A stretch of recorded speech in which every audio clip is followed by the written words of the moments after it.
Glória a Jesus. O título desse louvor é Primeira Essência. Vamos louvar o nome do Senhor. Glória a Deus.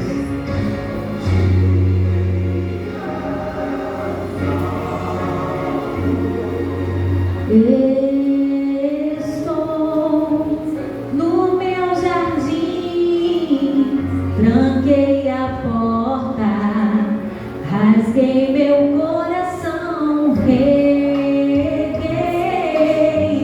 minhas raízes com minhas lágrimas, gotas de adoração. Senhor, não quero que os meus olhos percam o brilho do primeiro amor por ti. Não quero que em mim se perca o desejo de te adorar.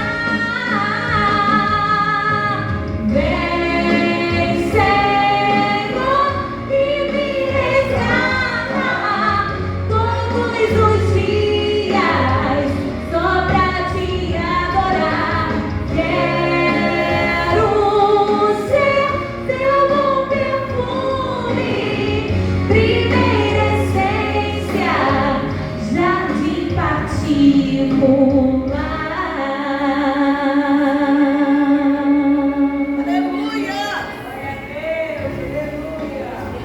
Glórias a Deus.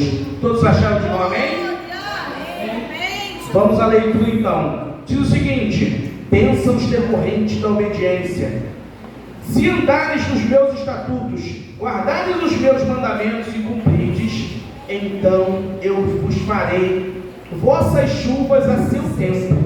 A terra dará sua messe, e a árvore do campo seu fruto. A debulha se estenderá até a vidima, e a vidima até a sementeira. Comereis o vosso pão a fartar, e habitareis seguro na vossa terra.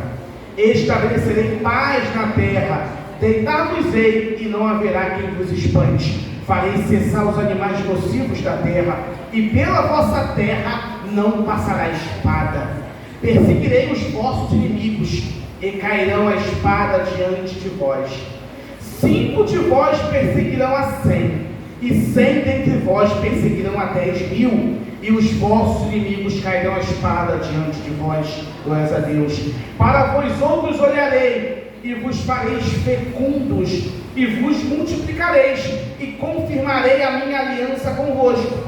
Comereis o velho da colheita anterior, para dar lugar ao novo. Tirarei fora o velho.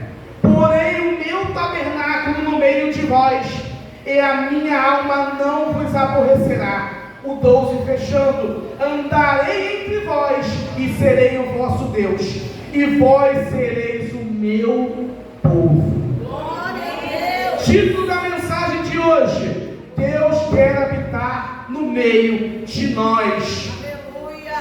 Irmãos, entendermos o plano de Deus para nós seres humanos é muito importante. Nós temos um Deus que nos criou com um propósito, com um plano, e é um plano regado, é um plano que transborda amor, é um plano que transborda cuidado, carinho. Nós temos que olhar no nosso Deus e olhar no Deus de amor, um Deus amoroso, que ama, um pai, uma mãe, um ser que nos ama com toda sua força, com todo o seu entendimento, um Deus que cuida de nós, e que o plano dele começa quando ele cria o homem, quando ele cria Adão e o coloca no Éden. E quando ele olha e vê que Adão precisava de alguém para o acompanhar, ele vai da sua costela e coloca uma ajudadora, e eles ali começam a desenvolver um trabalho muito bonito. Primeiro nomeando os animais, depois cuidando daquele lugar maravilhoso, aproveitando de tudo o que a terra dava, porque tudo no Éden era perfeito, tudo no Éden era maravilhoso. A fruta era bonita, o animal era um animal dócil, ele não atacava. Tudo que se plantava se colhia de maneira positiva. A terra era uma terra abençoada. Ou seja, Deus tem um plano maravilhoso. E outra coisa que a gente vê, no final do dia, depois que o homem e a mulher trabalhavam com várias atividades, porque Deus criou o homem para ser produtivo, a gente fala, não quero ficar parado sem fazer nada. Daqui a pouco você, mas tem que fazer isso aqui, tem que fazer aquilo outro. Regiane é um símbolo sensacional disso, né? Ela está sempre fazendo alguma coisa, ela tem uma observação muito forte disso. E o ser humano ele se sente bem quando ele é produtivo, normal. Acontece isso. E nessa questão das atividades no final do dia, Papai do Céu vinha à tarde e se apresentava e conversava com o homem e com a mulher. Que maravilhosa convivência era aquela! Intimidade com Deus, diária, contínua, de forma pura, 100%. Esse é o plano de Deus, habitar com o homem e com a mulher, habitar com o seu povo e ter intimidade com ele. Sendo que, mesmo em um ambiente perfeito e maravilhoso, o homem e a mulher acabaram tropeçando, como a gente sabe. Então não vou entrar nisso, porque não é isso que eu quero falar. Eu quero entender o seguinte: eles tropeçam e desobedecem a Deus. E na nossa caminhada às vezes acontece isso. Deus tem um plano maravilhoso com todo mundo aqui individual, tá? Deus não é um Deus que é só, eu tenho um plano aqui, é igual para todo mundo. Copiou e cola. Não. Nosso Deus é um Deus detalhista, de amor. Ele sabe. Eu estava falando com Deus ali e falei assim: Deus, tu sabe do que eu sou feito. Ou seja, tu sabe a nossa força e a nossa fraqueza. Até onde a gente consegue ir, até onde não dá mais. E aí ele faz esse plano maravilhoso, porém o homem, por ele mesmo, acaba tropeçando. Ou seja, o plano sempre foi perfeito. Mas o homem não tem essa capacidade toda, às vezes, em si, em conseguir dar continuidade perfeita no plano de Deus. E eles desobedecem. A mulher dá ouvido à serpente, ela cai, acaba falando para o homem, caem os dois juntos. E aí, quando Deus vai ter a intimidade com eles no final do dia, ele procura, e é muito pesado isso, porque eu não sei se alguém já passou por isso aqui, mas no momento que Deus quer ter intimidade contigo, você se sente em pecado e você se esconde.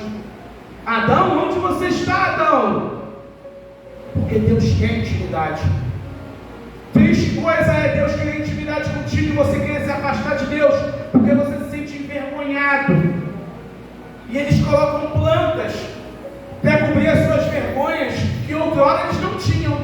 Eles não tinham vergonha. Ou seja, quantas vezes na nossa vida nós tivemos vergonha de Deus por um erro nosso? Isso é muito normal, é comum no ser humano. Desde o Éden até hoje é assim. Aí você faz o quê? Não, vou me afastar. Ou da igreja, ou mesmo até de Deus. Não vou orar não, porque eu tenho vergonha de falar com Deus pelo que eu fiz. Teu pai sabe do que você fez, não concorda com os nossos erros, mas ele está sempre aberto para poder ter uma conversa séria. Não se culpe demais, não se cobre demais, porque Deus sabe do que você é feito. Pede ao Pai força para corrigir. Nós não podemos fingir que somos super-homens. Eu ando e não peco, eu faço e sou perfeito, sou perfeita. Sabe por quê? Porque você se engana disso. Mas você paga um preço muito grande. Porque você é racional e você sabe muito bem, mesmo querendo fingir que não sabe, que você tem os seus defeitos, sim. E por isso que Davi, em vez de ser punido por Deus, ele recebeu misericórdia. Sabe por quê? Ele confessou o pecado dele. Nós não temos que pregar um evangelho onde você é perfeito, não. É um evangelho que você se esforça para fazer o certo. Porque você tem as suas limitações, ou não. Todos os grandes homens de Deus tiveram as suas dificuldades e apresentaram diante de Deus. Então o plano de Deus de habitar com o homem no Éden acaba não dando errado, não dando certo por conta do homem. E aí o homem se afasta de Deus. Porém o plano de Deus, ele não falha. Deus, ele é um Deus que quer resgatar. Deus é um Deus que quer buscar. E aí Deus vai lá e diz o seguinte: vou tentar de novo. Vou tentar de novo. Deus é um Deus que tenta e acredita muito na gente. A gente às vezes não acredita, mas Deus acredita. Olha que maravilhoso. Que Deus de amor é esse, graças a Deus. E ele vai lá e vai falar com Abraão. E fala: Abraão, eu conheço teu coração e vou te tirar da tua terra e vou te levar para um lugar. Eu tenho um plano contigo. Abraão abraça, e aí começa o plano dos patriarcas, com Abraão, com Isaac, com Jacó, e daí começa uma história de um povo, uma história linda que vem até os dias de hoje e que supera qualquer coisa que a gente possa entender. É um povo que o único aliado do povo de Israel foi Deus. De resto, todo mundo se colocava contra o povo de Deus, e eles estão vivos até hoje.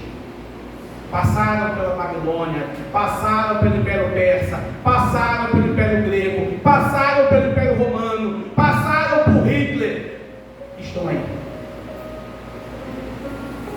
Um povo pequenininho, se eu não me engano, de território, também de Pernambuco, muito pequeno, mas povos muito maiores hoje nem existem mais, a gente só escuta as histórias. A Babilônia, que dominou o mundo inteiro na sua época, não existe mais. Os assírios não existem mais. O Império Grego não é mais nada. A Grécia é um país quase que insignificante na Europa. O Império Romano, que dominou tudo, acabou caindo.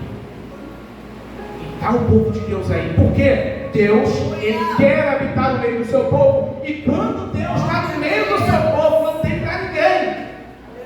E os patriarcas, eles constituem a história. Deus fala com Abraão: olha, esse povo que eu estou preparando, ele vai ficar 400 anos escravo no deserto, no Egito. E dito e feito, ele fica 400 anos. Mas nessa questão dos patriarcas, Deus faz uma aliança com Abraão. Deus institui a circuncisão, que é a primeira aliança que ele tem. Ele faz a promessa, ele fala que vai ter uma terra. Ele prepara as 12 tribos com Jacó. Show de bola, ótimo. Ficam lá 400 anos no deserto. E parece o seguinte: Deus esqueceu do seu povo, como às vezes a gente pensa. Está tudo muito ruim. 400 anos, ou seja, uma geração, 2 gerações, 3, 4. Vamos botar que cada um vive 100 anos. E está na mesmice. Porque depois que José morre lá, o outro faraó que assume e bota todo mundo como escravo. E parece que Deus se esqueceu do seu povo. E eu posso falar para pessoas que estão pensando hoje: Deus se esqueceu de mim. Não melhora, a minha situação continua muito ruim.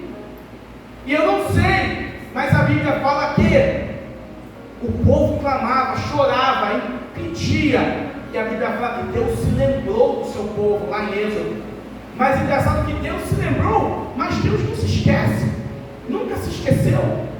Deus nunca se esqueceu do seu povo. Mas para a gente poder entender um pouco como Deus age, está escrito: Deus se lembrou.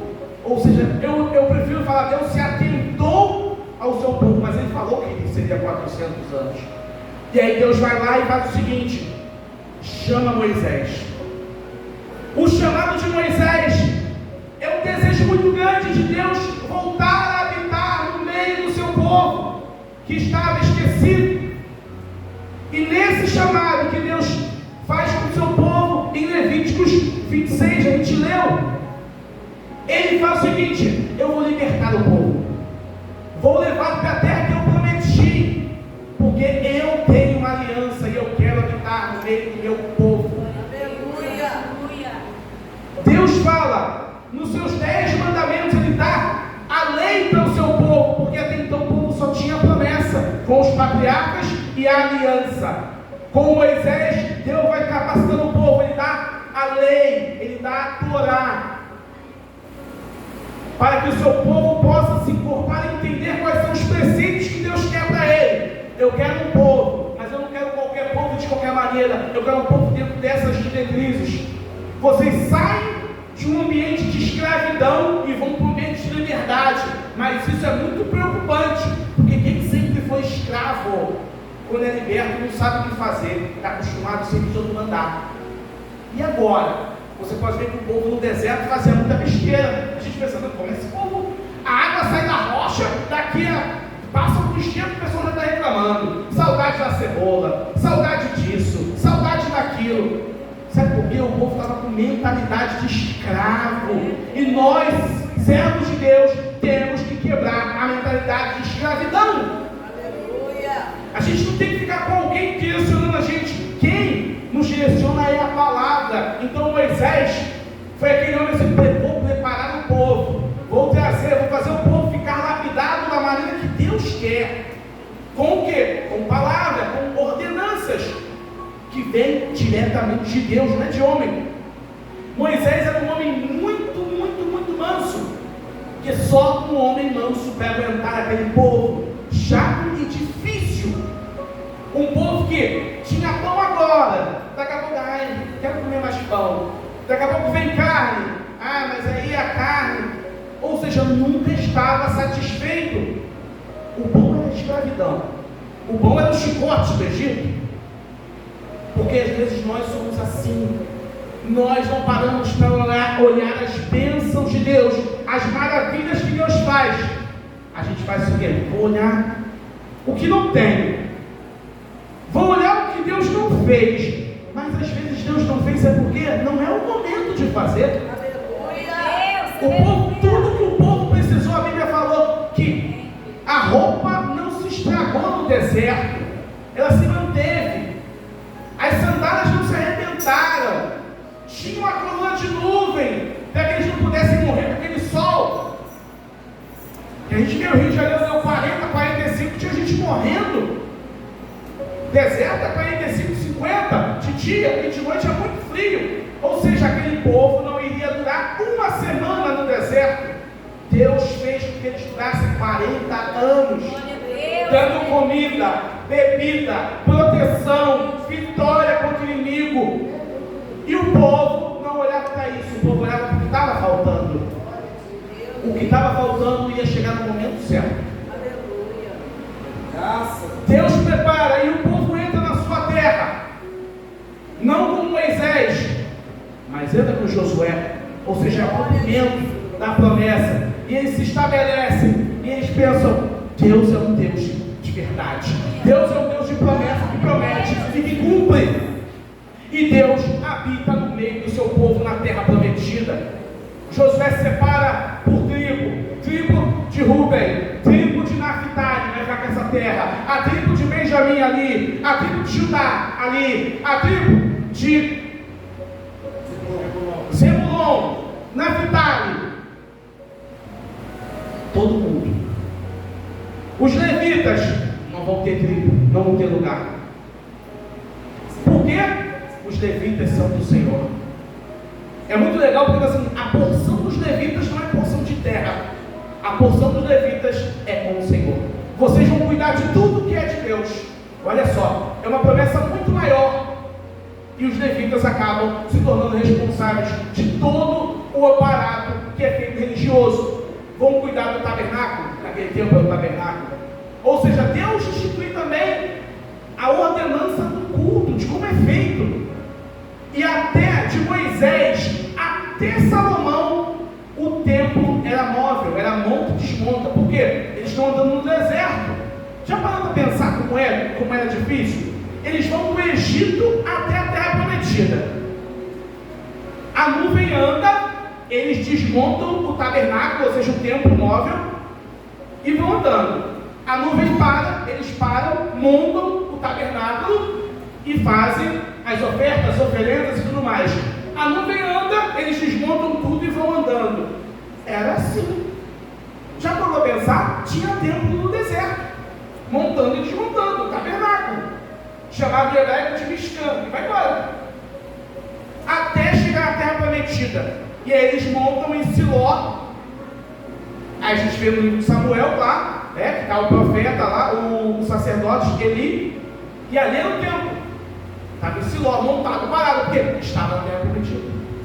Depois ele passa para Jerusalém. Davi fala: eu quero habitar, eu habito numa casa linda, mas a arca do Senhor habita em tendas, porque ainda era o tabernáculo móvel, mas parado. Ele fala assim: eu quero preparar uma casa maravilhosa, para que a arca do Senhor esteja lá. Ou seja, ele queria que as coisas de Deus estivessem também bonitas como ele. Olha a gratidão de Davi. E Davi, Deus fala: não, muito bom, mas vai ser o seu filho. E Salomão constitui um templo, que aí sim ele fica feito com pedras, aquele templo maravilhoso, lindo. Hoje não existe mais, mas Deus dá também a ordenança de como seria o seu culto, as ofertas, oferendas, o que o sacerdote podia, o que não podia fazer, quem poderia entregar a oferta. Eu até conversei com qual o seu nome? A Isabelle hoje, na escola bíblica, sobre a questão do templo e como é que era feito as oferendas.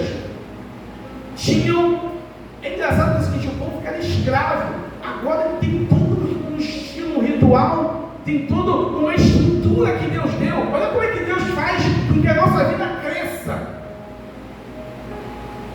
O povo estava acostumado a adorar a imagem no Egito, e agora eles vão ter que desenvolver a sua fé, porque vão adorar o que não vê, porque o nosso Deus é um Deus invisível, mas real, é um Deus que se sente.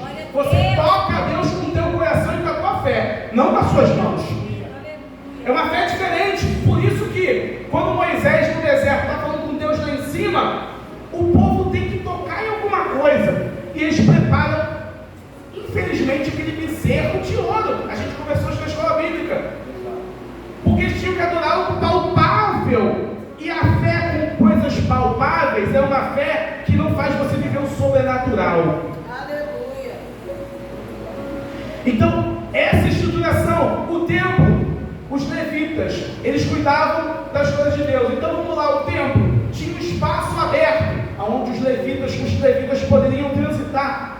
Eles faziam os trabalhos, aí tinha a pia para limpar as mãos, tinha o altar para queimar os animais, ótimo. Tinha um lado fechado, aí eram divididos em dois, o santo lugar e o santo dos santos. Aí você vê que só o sacerdote podia entrar no lugar santo, e o sumo sacerdote no santo dos santos. Ou seja, isso mostrando o seguinte, que com Deus as coisas são organizadas, é por nível espiritual. Os levitas aqui, para entrar lá dentro do santo sacerdote, no santo dos santos, só o sumo sacerdote, uma vez ao ano, obedecendo todo o rito que Deus instituiu. E isso fazia com que a fé se estruturasse, ou seja, porque Deus quer habitar no meio do seu povo, para isso precisa de organização, e sentir tudo na vida com Deus tem um sentido. Graças a Deus. Engraçado e a promessa, tem uma promessa de Deus, porque é o seguinte, Deus já vai falando o seguinte, ele vai habitar no meio do povo, vai habitar no meio do povo. E a palavra de Deus fala o seguinte, que Deus quer habitar mesmo, fisicamente, vai habitar fisicamente no meio do seu povo. Está em Deuteronômio 18, versículo 15. O Senhor teu Deus te suscitará um profeta no meio de ti, dos teus irmãos, semelhante a mim, a ele ouvirás, segundo tudo que pedis ao Senhor teu Deus, em Horebe, quando reunido o povo. Não ouvirei mais a voz do Senhor meu Deus, nem mais vereis esse grande fogo, para que não morra. Então o Senhor disse, falaram bem aquilo que disseram, suscitar-lhe-eis um profeta no meio dos seus irmãos, semelhante a ti, em cuja boca porei as minhas palavras, e ele lhes falarás tudo o que lhe ordenarás. Todo aquele que não ouvir as minhas palavras, que ele falar em meu nome, disso lhe pedireis conta. Estou falando aqui do período do deserto, e Deus já está falando pela boca de Moisés, que vai vir um aí, semelhante a mim, de carne e osso, que vai falar tudo. Vamos ouvir o que ele tem para falar, porque quem não ouvir, ele vai pedir conta. Quem seria esse? É engraçado que o profeta Isaías depois, porque Deus quer habitar no meio do seu povo, ele vai falar o seguinte, nas suas profecias, uma virgem conceberá e dará a luz ao filho. Ele chamará Emanuel, que quer dizer o quê? Deus conosco. Quer dizer o quê? Deus próximo, não é um Deus de longe, é um Deus perto, é um Deus conosco. Emanuel, porque Deus, ele é um Deus próximo. Emanuel, o hebraico, é Deus dentro do barro. Quem é o barro? Somos nós. Deus dentro de nós. Ou seja, Deus quer habitar no meio de nós. Depois, em Isaías, ele fala o seguinte, um menino nasceu. ele fala que esse menino vai nascer. Vamos ler Isaías 9. Engraçado que a Bíblia, ela não mente, porque ele é a palavra de Deus, a palavra de Deus não mente. E cada vez que a gente vai lendo, a gente fica mais emocionado com ela. Fala o seguinte, Isaías 9: mas para a terra que andava aflita, não continuará na obscuridade. Deus, nos primeiros tempos, tornou desprezível a terra de Zebulon e a terra de Naphtali, mas nos últimos tornará glorioso o caminho do mar. Além do Jordão, Galileia dos gentios, o povo que andava em trevas viu grande luz, e aos que viviam na região da sombra da morte, resplandeceu-lhes a luz. No 6, porque um menino nos nasceu, um filho se nos deu, o governo está sobre os seus ombros, e o seu nome será Maravilhoso Conselheiro, Deus Forte, Pai de Eternidade, Príncipe da Paz. Aleluia. Esse menino vai ser tudo isso. Está falando de alguém. E é engraçado que ele fala, Galileia dos gentios, o povo que andava em trevas viu grande luz. Por quê? Porque quando o mestre vem, ele vai viver na Galileia.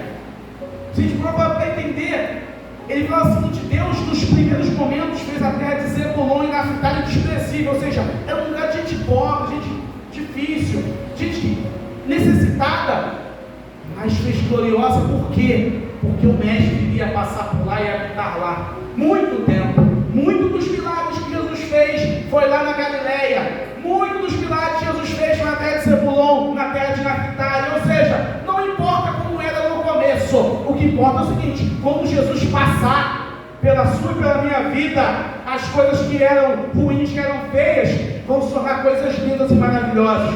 Porque onde Jesus passa, as coisas acontecem. Glória a Jesus. Ou seja, Galileia dos gentios, onde ninguém dava nada. Imagina aquela pessoa que você pensa assim: nossa, mas eu queria tanto, gosto tanto dessa pessoa, mas parece que ela não vai. É porque Jesus ainda não passou. Porque quando Jesus passar ali, as coisas vão acontecer. Porque assim foi na minha vida, assim foi na tua vida também. Quando Jesus passou na minha vida, as coisas aconteceram. Ninguém dava nada pelo Rodrigo. As pessoas na rua não queriam nem que andasse perto de mim. Não sei porquê, mas quando Jesus passa, as coisas mudam. As pessoas querem falar contigo. As pessoas querem conversar, querem ouvir a sua opinião. Sabe por quê? Jesus, na nossa vida, nos dá autoridade. A gente passa a ter autoridade, passa a ter relevância. Você que é crente aqui, como é que é mesmo? Vem cá, eu estou com uma dúvida aqui. Como é que é na Bíblia? Como é que é essa situação? Não é assim que acontece na nossa vida? Isso é Jesus, é o poder dele na nossa vida. Isaías 53 vai falar de algo também interessante, que vai apontar para o nosso futuro, que é o seguinte: dentre várias coisas, fala o seguinte, eu não vou nem ler, eu vou falar o seguinte: o castigo que nos traz a paz estava sobre ele, e por suas pisaduras nós fomos sarados. Ou seja, isso vai acontecer porque Isaías viveu 700 anos antes de Jesus pisar na terra. Ele está falando de algo que vai acontecer daqui a 700 anos. Ou seja, por que esse sacrifício precisa acontecer? Porque o Senhor, o Eterno, aquele que criou os céus e a terra, quer habitar no meio de nós. Esse é um Deus que ama muita gente. Ele se esforça, vem na terra, se humilha, porque Ele quer habitar no meio de nós. Esse é um Deus poderoso. Aleluia. Como pode? Então, a gente vai entendendo o plano de Deus, que era habitar conosco, que era estar conosco. Em Zacarias 2:10, quero que os irmãos acompanhem comigo, tá? Zacarias é o penúltimo livro do Antigo Testamento.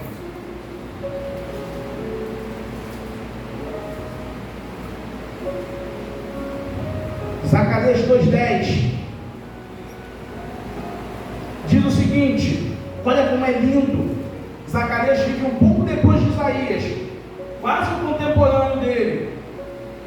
fala o seguinte no 2:10: canta e exulta, ó filha de Sião. Ou seja, está falando conosco.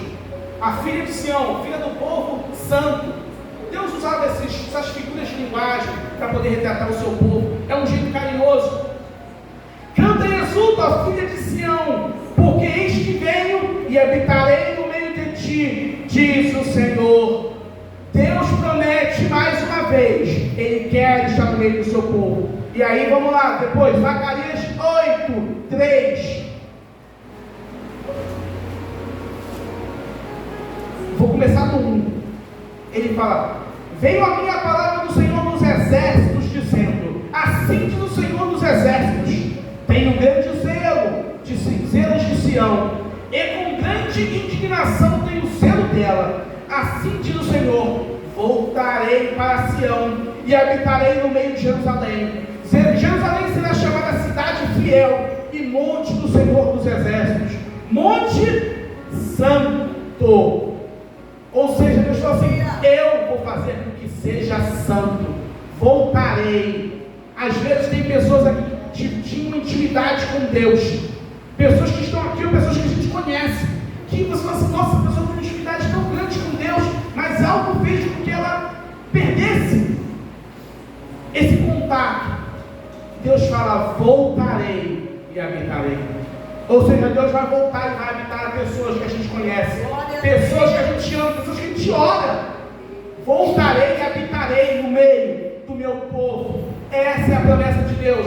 E eu estou falando desde o começo da Bíblia, e eu estou aqui em Zacarias, no final do Antigo Testamento. E aí eu pulo lá para João para poder fecharmos a nossa conversa, fecharmos essa explanação da palavra, aonde você vê que as coisas acontecem. Pode demorar um pouquinho, mas acontece no tempo de Deus. É engraçado, Deus fala o seguinte, ó. João vai falando no começo: no princípio era o verbo estava com Deus, o verbo era Deus, ele estava no princípio com Deus. Todas as coisas foram feitas por intermédio dele, e sem ele nada do que foi feito se fez. A vida estava nele, e a vida era a luz dos homens. A luz resplandece nas trevas, e as trevas não prevalecem contra ela. Houve um homem enviado por Deus, cujo nome era João. Este veio como testemunha para testificar-se a respeito da luz, a fim de que todos virem a crer por intermédio dele. Ele não era a luz, né? João não era a luz, mas ele veio para testificar da luz, a saber, a verdadeira luz, que, vinda ao mundo, ilumina a todo homem. Ou seja, João veio falar da luz que ilumina todo homem. O verbo estava no mundo, ó. O mundo foi feito por intermédio dele, mas o mundo não o conheceu. Veio para o que era seu, ou seja, o povo de Israel, e os seus não o receberam.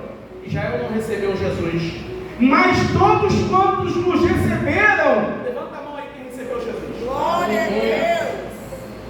Deus deu o poder de serem feitos filhos de Deus. Você é filho de Deus, a saber, aos que creem no seu nome, aos quais não nasceram do sangue, ou seja, não tem sangue judeu, nem da vontade da carne, não foi homem, nem da vontade do homem, mas de Deus. O verbo se fez carne e habitou entre nós, glória a Deus, cheio de graça e de verdade, e vimos a sua glória, como a glória do unigênito do Pai. Deus sempre quis habitar no meio do seu povo, e agora quando Jesus pisa na terra, Ele cumpre. Agora Ele habitou no meio do povo, Ele andou no meio do povo, Ele passeou, fez milagre, Ele comeu com o povo, Ele bebeu com o povo, Ele chorou com o povo, Ele riu com o povo, Ele dançou com o povo, Ele participou de festas com o povo, as festas judaicas, Ele sacrificou com o povo, Ele cumpriu toda a lei, Ele cumpriu tudo que Deus precisava, e Ele foi até a cruz cumprir o sacrifício derradeiro de Deus, aquilo que atrapalhava o homem de ter contato pleno com que foi o pecado de Adão e Eva lá no paraíso, no começo da minha mensagem. Precisava de um sacrifício. Porém, pela lei de Israel, esse sacrifício era feito todo ano pelo sumo sacerdote. Ele entrava no Santo dos Santos e oferecia o sacrifício. Deus perdoava o povo. O ano seguinte estava ele lá, oferecendo o sacrifício. No outro ano ele estava lá. E assim foi desde o início até Jesus. Mas Jesus, ele entra no Santo dos Santos e se oferece como sacrifício perfeito. Aquele que cumpre tudo o que Deus precisava. E daquele dia em diante que Jesus subiu naquela cruz e entregou o seu corpo como sacrifício perfeito, nunca mais nenhum homem precisou oferecer sacrifícios pela vida do povo, porque o sacrifício de Jesus foi um sacrifício puro, completo e perfeito. Quando ele na cruz, antes de morrer, ele fala: Senhor, ele vai estar consumado. É porque eu e vocês aqui, todos nós, podemos, a partir daquele consumado, ter acesso direto a Deus, contato direto com o Pai, livre acesso. Até aquele ladrão da cruz, Jesus falou: hoje mesmo estarás comigo no paraíso.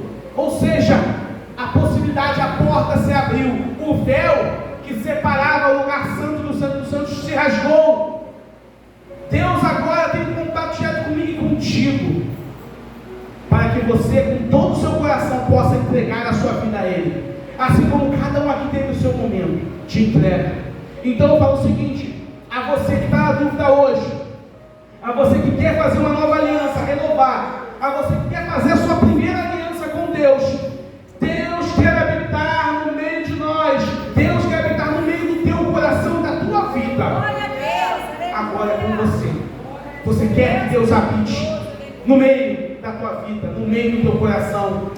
Vem aqui na frente, entregue a sua vida a Ele, para que você possa sentir algo que o mundo todo não pode te dar, que é a alegria da salvação. Eu agradeço a oportunidade, em nome santo do Senhor Jesus, passo ao pastor Levi. Glória a Deus.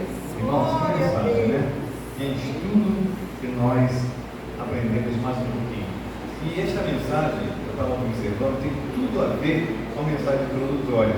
Porque essa mensagem diz: e andarei no meio de vós, e eu vos serei o seu Deus. Glória a Jesus. E a nossa mensagem foi: Jesus vendo ele deitado, e sabendo que estava neste estado havia muito tempo, disse: queres ficar são? Jesus estava no meio. Jesus está no meio de situações difíceis da